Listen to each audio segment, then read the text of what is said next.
Tervehdys pitkästä aikaa. Niin, en ole mökillä käynyt nyt uuni lämmittämässä enkä hellaa lämmittämässä varmaan valehtelematta 2 viikkoon.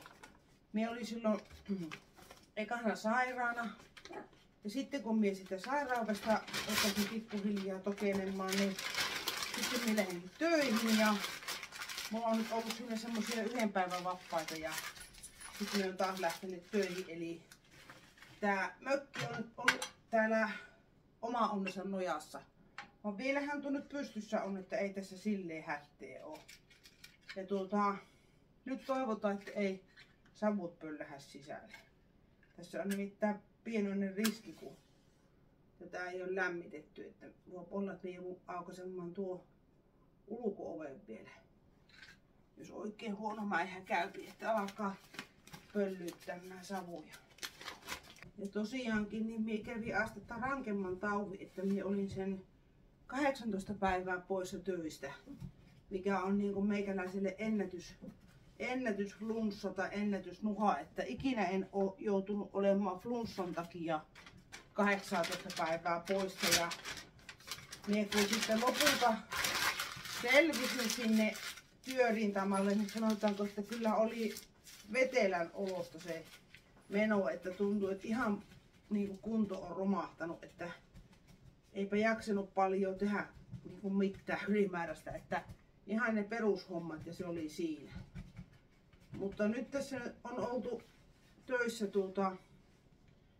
mitäs me nyt on ollut se sairastamisen jälkeen, on ollut niin kuin muutamassa paikassa, niin tässä on onneksi tämä kunto on alkanut pikkuhiljaa ja tästä nyt taas pallailemaan niin kuin entiselleen, että jaksaa taas touhuta ihan mukavasti, että ei ole enää semmoinen vetelä olo, että kyllä tästä taidetaan selvitä.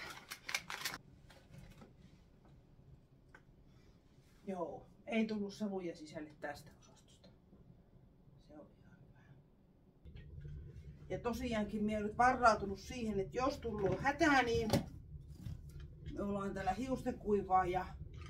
Että jos alkaa kunnolla tupruttamaan, niin minä sitten laitan hiustenkuivaajalla tuonne alarööriin vähän vauhtia, mutta se nyt on pakkas aamu, 2 astetta pakkasta, niin minä toivon, että tää nyt ei ihan niin helpolla nyt sitten tehdä näitä savuja. Että monestihan tää on syksyongelma, että syksyllä niin on tosi tarkkaa tämä uunisytytys, että tää onnistuu silleen, että ei tupsata.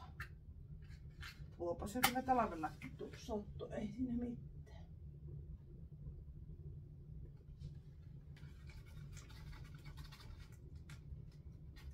Pahasti kiertää jo.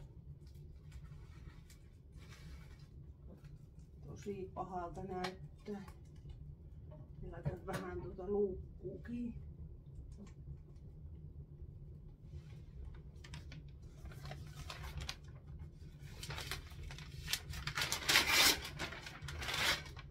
Sitten vielä vetää. Se on jännä, kun alkaa näkymään, että kun savu tekee tämmöistä lenkkiä tuossa tässä uunin edustalla, niin silloin tietää, että voi kohta vähän tupsahtaa.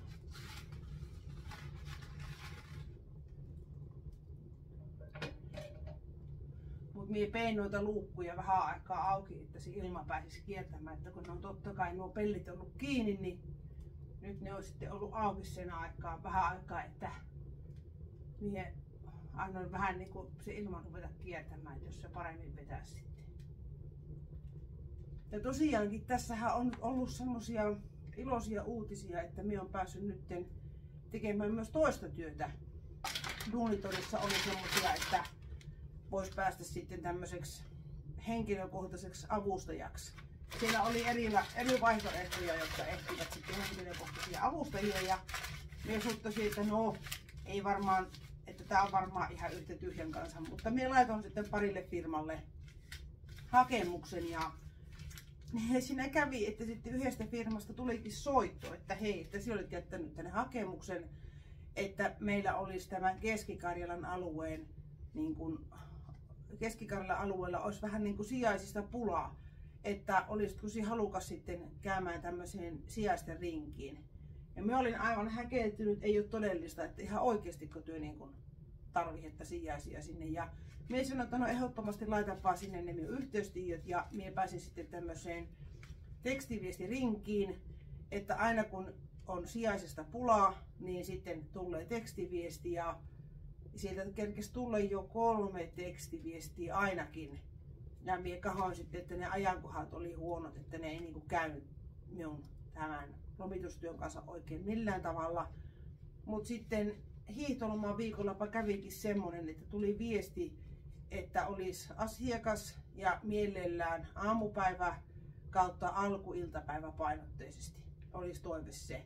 Ja me olimme, että ei vitsi, että nyt napsahti ihan niinku kunnolla, että tää on niinku semmonen niinku tilaisuus, minkä minä pystyn hyväksymään tai minä pystyn hyödyntämään, että kun mies on lasten kanssa kotona ja niin kuin esimerkiksi maanantai oli minulla vapaapäivä, että minä pystyn ihan hyvin maanantaina lähtemään, että ei vaikuta mitään, niin minäpä sitten kävin parina kertana niin nyt sitten tekemässä tämmöisen sijaiskeikan ja voidaan sanoa, että kyllä tykkäsin.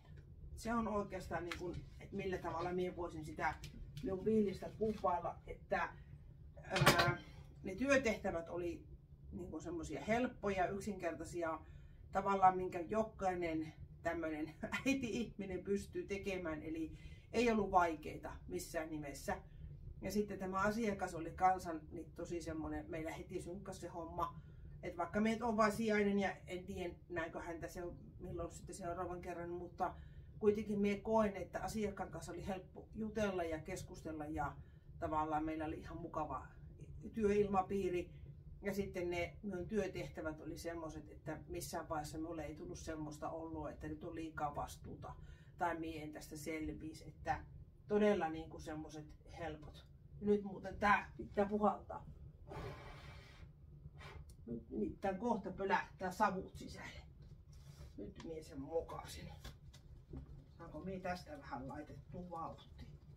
Täällä näyttää nimittäin siltä, että kuule, nyt jos minä aukaisen luukun, niin ei hyvältä näytä.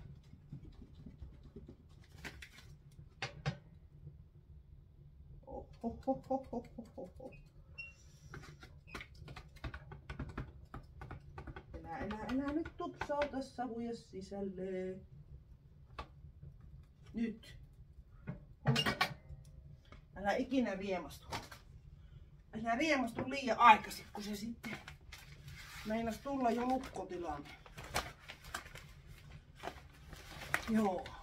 Mutta tosiaankin niin minulle jäi älyttömän semmonen positiivinen ilmapiiri siitä hommasta, että vitsi, minä halusin lähteä toisellekin tämmöiselle keikalle. Ja totta kai kun minulla on tämä vakituinen työ, niin on tärkeää, että minä pystyn tämän vakituisen työn hoitamaan kunnialla läpi, että tämä keikkatyö ei saa vaikuttaa minun vakituiseen työhön. Että totta kai nämä minun, mitä me nyt on, minulla on suunniteltu näitä lomituksia, niin ne täytyy hoitaa ensin.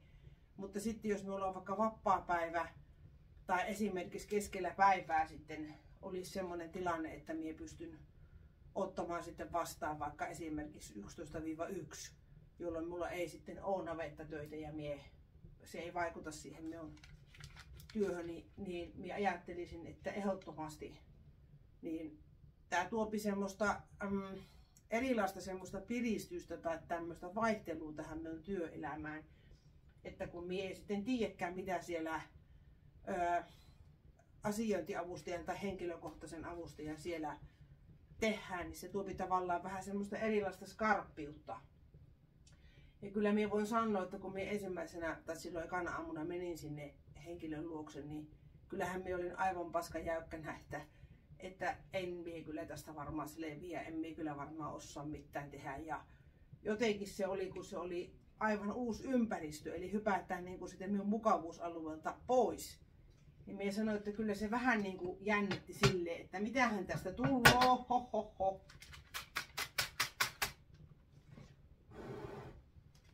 Että mikähän tää on tää homman nimi, että selvittääkö hän tästä nyt vai eikö tästä selvittää. Voi paska. Helveti uuni. Minä tehdä semmoisen peliliikkeen, että minä vähän turrautan tuonne kuule kyllä vielä savut täällä. Mutta heti kun minä aukasin tää oven, niin näkee oikein kuule kun pölähtää.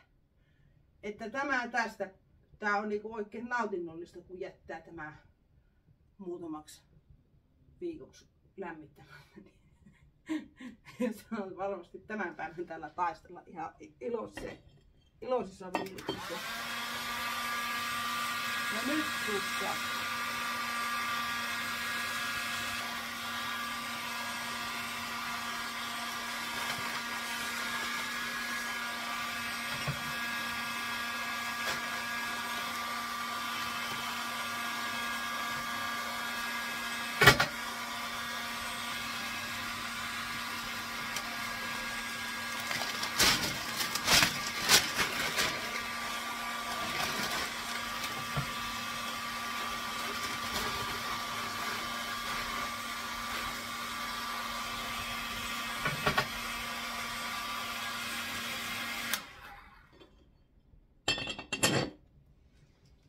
Nyt.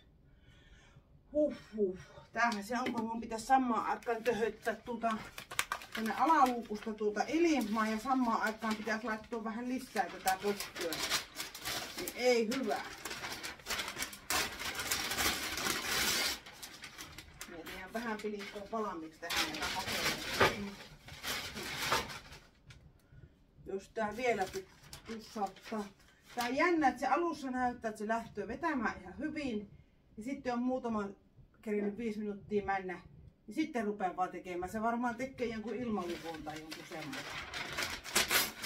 Mutta tuo hiusten kuivaja on kyllä ollut semmoinen pelastava enkeli. Että sillä monta kertaa minä olen saanut pelastettua tämän tilanteen, kun minä saan vähän laitettua sinne niin kuin painetta tuonne nuohousluukkuun. Ei varmaan paras idea ole tuo hiusten kuivaaja, mutta minulla nyt ei tässä hetkessä muuta ole. Niin se on nyt jo kelvattava. Vieläkin yrittää.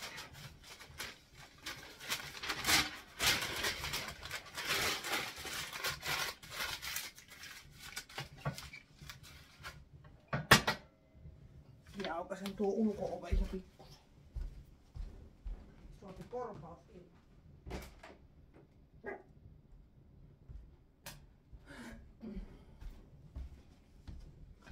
On tuo ulko-ovi älyttömän hyvä sen kun aukaisee vähän raolleen, niin kyllä rupeaa vaan vetämään. Samalla kun pitää tämmöisen mökin tuulen. Joo, heti alkaa paremmin vetämään kun tuo ulko-ove aukassaan. Suopi sitä ilmaa.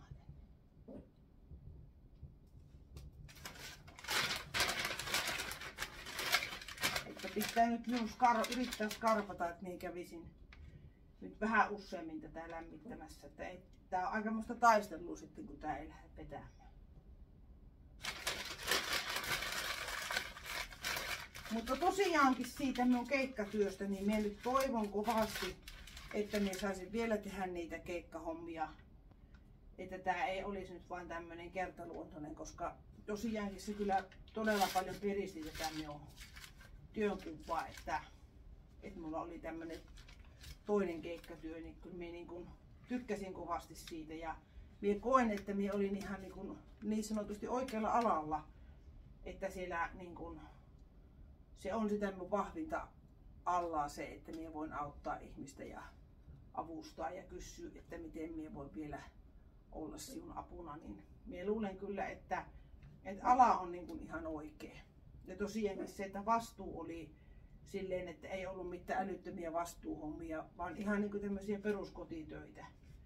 Niin minä tykkäsin sillä tavalla, että minun ei tarvinnut siitä ottaa hirveätä ressiä, että onko miten vaikeita tehtäviä. Et ei ollut mitään lääkinnällisiä hommia tai tämmöisiä, että se on puolesta tosi helppoja hommia.